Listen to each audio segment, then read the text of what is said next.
El Señor esté con vosotros. Lectura del Santo Evangelio según San Lucas.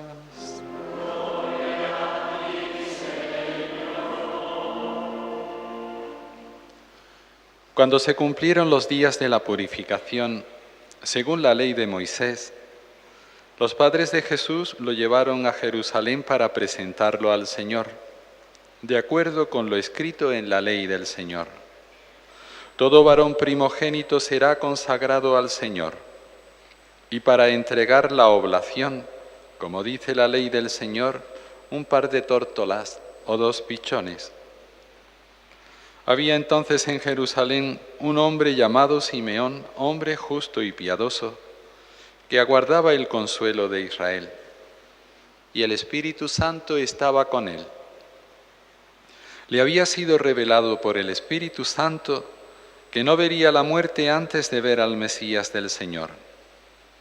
Impulsado por el Espíritu fue al templo, y cuando entraban con el niño Jesús sus padres para cumplir con él lo acostumbrado según la ley, Simeón lo tomó en brazos y bendijo a Dios diciendo: Ahora, Señor, según tu promesa puedes dejar a tu siervo irse en paz, porque mis ojos han visto a tu Salvador, a quien has presentado ante todos los pueblos, luz para alumbrar a las naciones y gloria de su pueblo Israel. Su padre y su madre estaban admirados por lo que se decía del niño. Simeón los bendijo y dijo a María, su madre: Este ha sido puesto para que muchos en Israel caigan y se levanten, y será como un signo de contradicción. Y a ti misma una espada te traspasará el alma, para que se pongan de manifiesto los pensamientos de muchos corazones. Había también una profetisa, Ana, hija de Fanuel de la tribu de Aser, ya muy avanzada en años. De joven había vivido 7 años casada y luego viuda hasta los 84. No se apartaba del templo sirviendo a Dios con ayunos y oraciones noche y día. Presentándose en aquel momento, alababa también a Dios y hablaba del niño a todos los que aguardaban la liberación de Jerusalén. Y cuando cumplieron todo lo que prescribía la ley del Señor, se volvieron a Galilea, a su ciudad de Nazaret. El niño, por su parte, iba creciendo y robusteciéndose, lleno de sabiduría, y la gracia de Dios estaba con él. Palabra del Señor.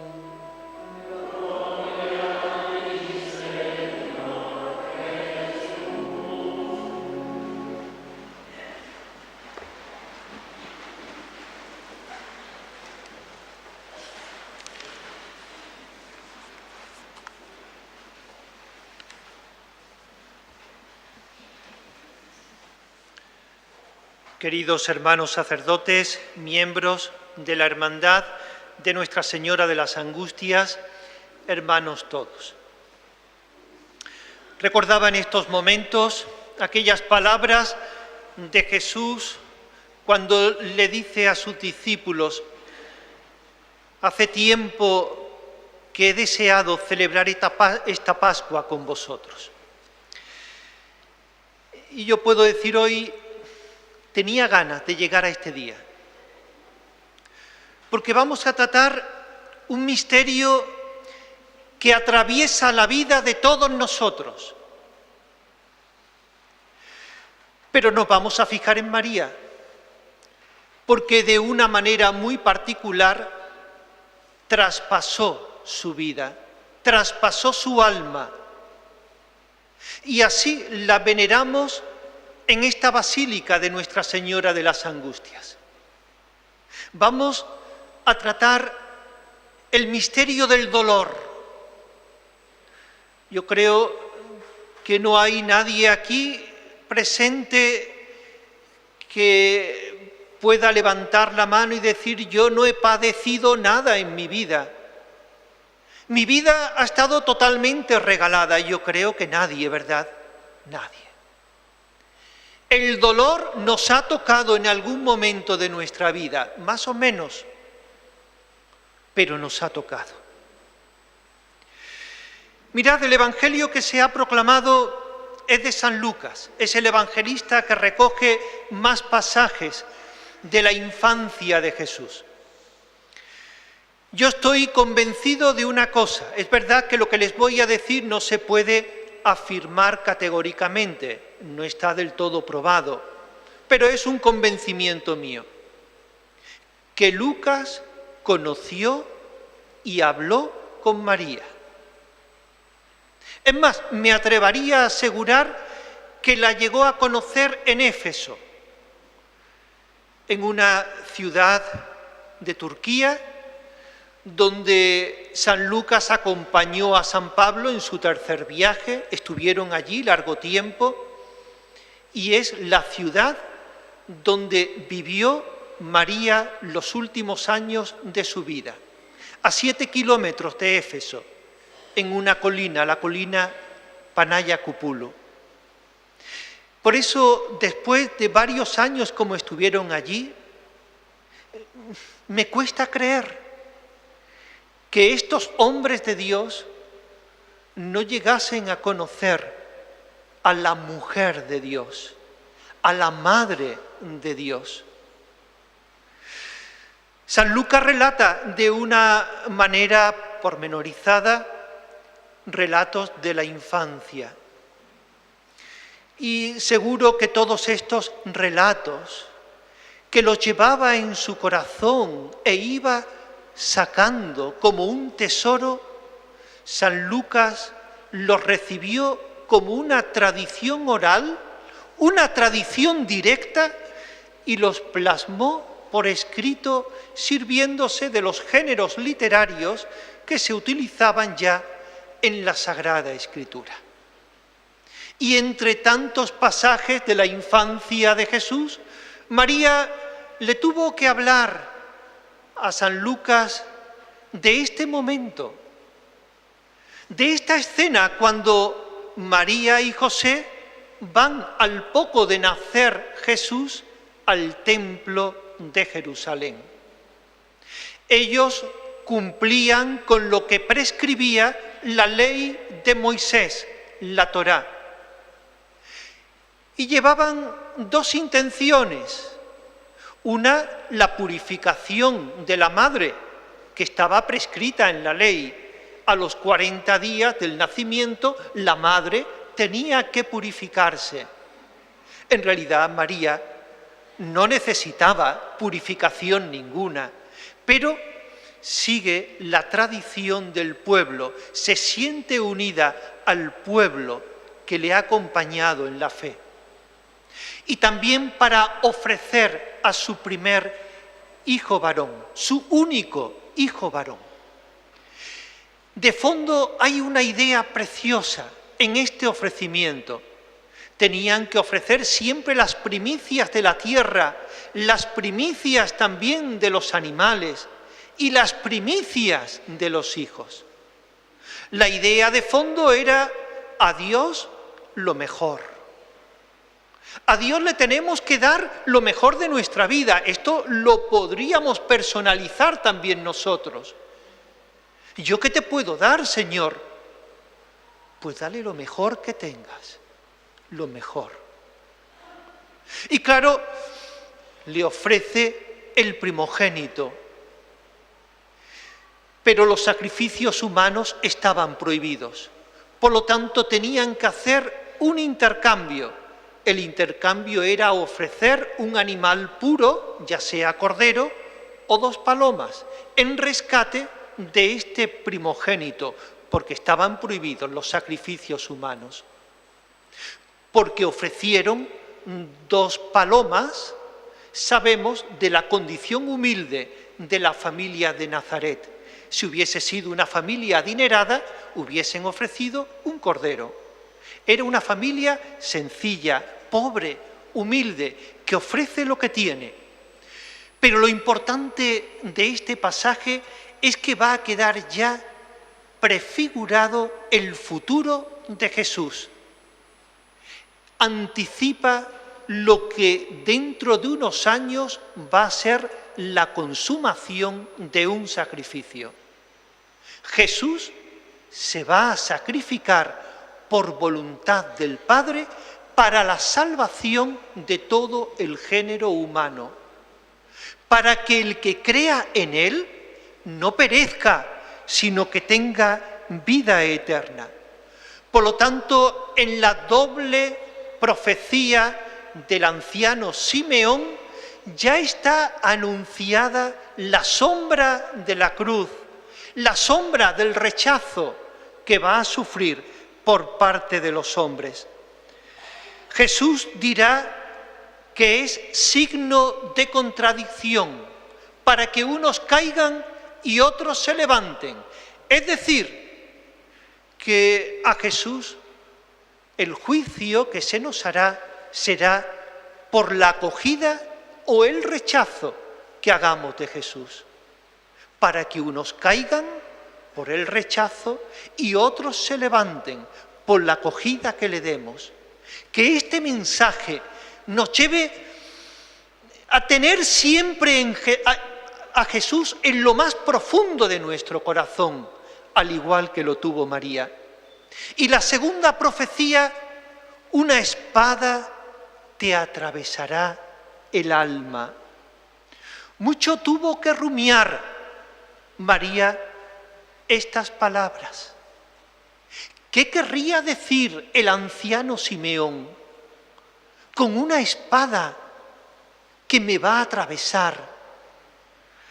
Pues mirad, le está anunciando el dolor que le va a acompañar a lo largo de toda la vida. Y nosotros nos encontramos aquí ante la Virgen de las Angustias. Una Virgen dolorosa.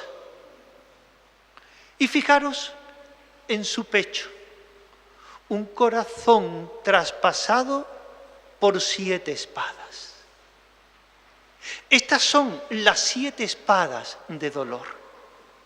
Yo les animo encarecidamente a que tengan una ferviente devoción a los 7 dolores de la Virgen. Una santa, Santa Brígida, relató las gracias que adquiere el creyente que vive esta devoción de los dolores de la Virgen María. Recuerdo una de ellas, la espada que le anuncia el anciano Simeón, en donde ya están resumidas todas. Pero también una segunda espada, la huida a Egipto, la pérdida de Jesús en Jerusalén, el encuentro con Jesús, camino del Calvario, con la cruz a cuestas, la crucifixión, la lanzada, el entierro de Jesús y la soledad de María.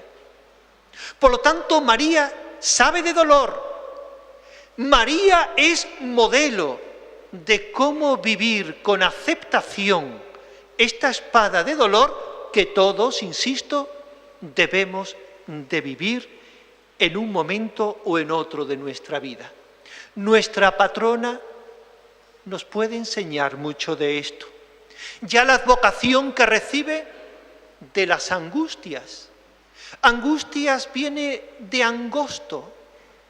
Ha pasado con dignidad el camino angosto del dolor, el camino estrecho del dolor.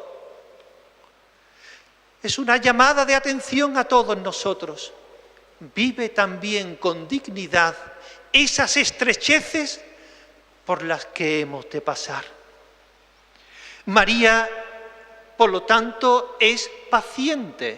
La paciencia viene de un verbo latino, pati, sufrir. Es no huir del sufrimiento, es acoger, aceptar lo que no podemos dejar al margen. Muchas veces decimos resignación. La resignación no es una actitud cristiana. La resignación es cerrar los dientes con fuerza y decir sí porque sí. No, el Señor no te pide eso. El Señor te pide que aceptes. Es decir, que el dolor lo pases por el corazón con fe, que lo vayas madurando ahí, o dicho de otra manera, que lo vayas macerando a la luz de la fe. Pues hoy se tiene poca paciencia en los diferentes estados de vida. Por eso María puede iluminar nuestros momentos de dolor. Se tiene poca paciencia en el matrimonio, nos aguantamos poco. Se tiene poca paciencia también, muchas veces, en la vida religiosa, en la vida sacerdotal. Flaquea la fidelidad. Por eso es importante que hablemos de esta virtud. No se aguanta lo más mínimo las contrariedades. Y es que los niños son educados hoy en día, estas generaciones nuevas, educadas en todo, en estar entre algodones. Y claro, pues, ¿cuánto cuesta vivir la contrariedad? Sobreprotegidos. Es difícil para el hombre de hoy digerir el dolor. Se nos olvida también que el dolor es el ingrediente connatural también de la vida. La vida tiene muchos ingredientes, pero uno de ellos es el dolor. Y en esto sucede como cuando a los niños pequeñitos se les dice, te lo tienes que comer todo, lo que te gusta y lo que no te gusta. Y los padres les suelen añadir una coletilla, porque te ayudará a crecer y a hacerte fuerte. Pues eso mismo vale también para nosotros. En esta vida hay muchos ingredientes, entre ellos el dolor. No lo tenemos que comer todo, todo. ¿Por qué? Porque nos hará crecer. Porque nos hará fuertes. ¿En qué? En la fe. Porque la fe es lo que nos justifica. La fe es lo que nos salva. La fe es lo que nos granjea vida eterna, vida en Dios. Esto es lo que desarrolla San Pablo en la carta a los romanos. Somos justificados por la fe. No quiero terminar sin dar, al igual que ayer, una serie de claves que nos consuelen en nuestra vivencia del dolor. La primera clave que les quiero mostrar o regalar para que nos ayude a digerir nuestras situaciones de dolor. El dolor se hace mucho más liviano, mucho más llevadero cuando nos sentimos por la fe asociados a Cristo en su pasión. Es decirle al Señor, estoy completando en mi carne lo que te falta a ti en tu pasión, porque Él es la cabeza y el cuerpo, que es la Iglesia, tiene que pasar también por esta pasión. Y es decirle al Señor, me uno a ti también en esto, me quiero configurar contigo, quiero ser igual que tú en todo, hasta en las situaciones de cruz y de dificultad en la vida. Otra clave muy ligada a esta, y es que cuando padeces, Cristo está padeciendo contigo. Cristo se encarna en el que sufre. Lo dice el evangelista Mateo en el capítulo 25. Cada vez que lo hicisteis con uno de estos mis hermanos más pequeños, conmigo lo hicisteis. Cristo se encarna en el pobre, y el pobre es el que sufre, el que padece. Todos nosotros vivimos situaciones de pobreza. Pues siéntete lleno o llena de Él, que quiere ser compañero en tu camino de dolor. El dolor solamente no salva, el dolor solamente no redime, no lo olvidemos. Lo que redime es el amor con el que se viva. La cruz no redime, el que redime es el amor que está clavado en la cruz, que es Cristo. Él es el que redime. La cruz simplemente es un patíbulo. Es el Señor, es el amor. Vive tus situaciones de dolor con todo el amor que te conceda el Señor. Pídeselo insistentemente. Una tercera clave, y es que la gran mayoría de nuestros dolores nos los generamos nosotros, unos a otros.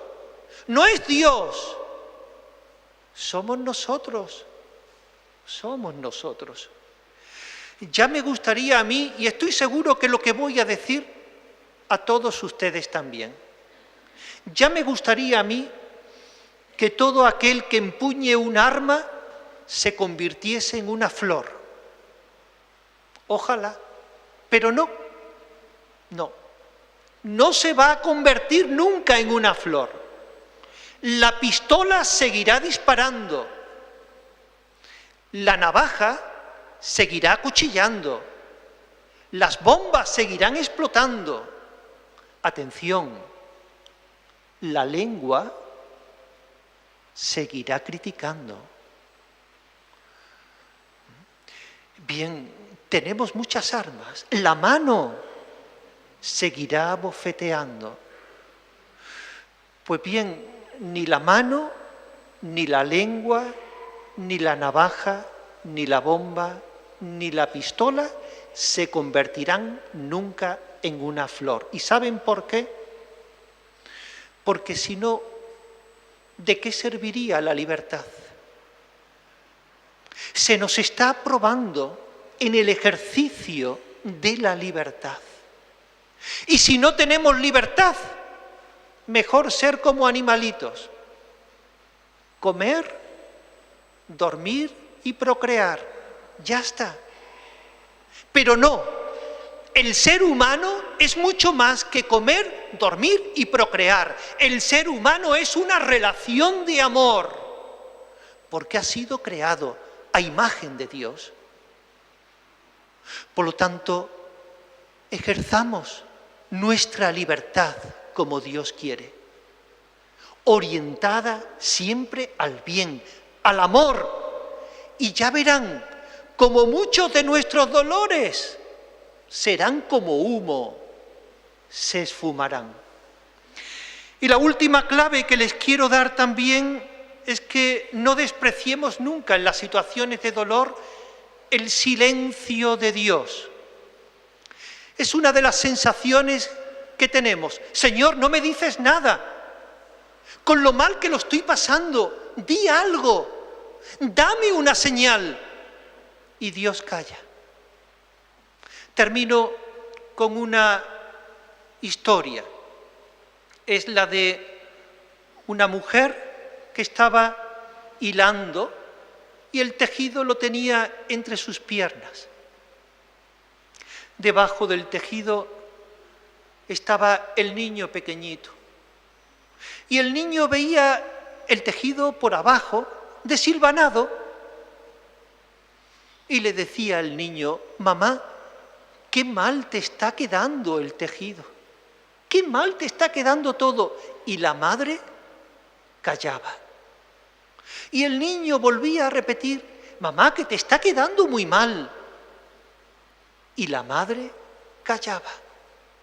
Hasta que una vez que terminó su tejido, su obra, dio media vuelta y le mostró el hermoso dibujo que había realizado. Pues esto es lo que sucede también en el misterio de la vida. Nosotros lo vemos desde abajo y decimos, Señor, qué mal te está quedando todo. Qué mal, cuánto dolor, cuánto sufrimiento. Y Dios calla.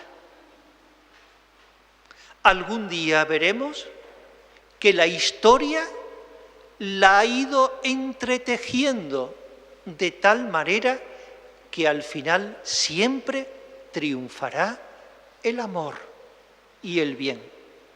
María, Nuestra Señora de las Angustias, dará testimonio de ello. Que así sea.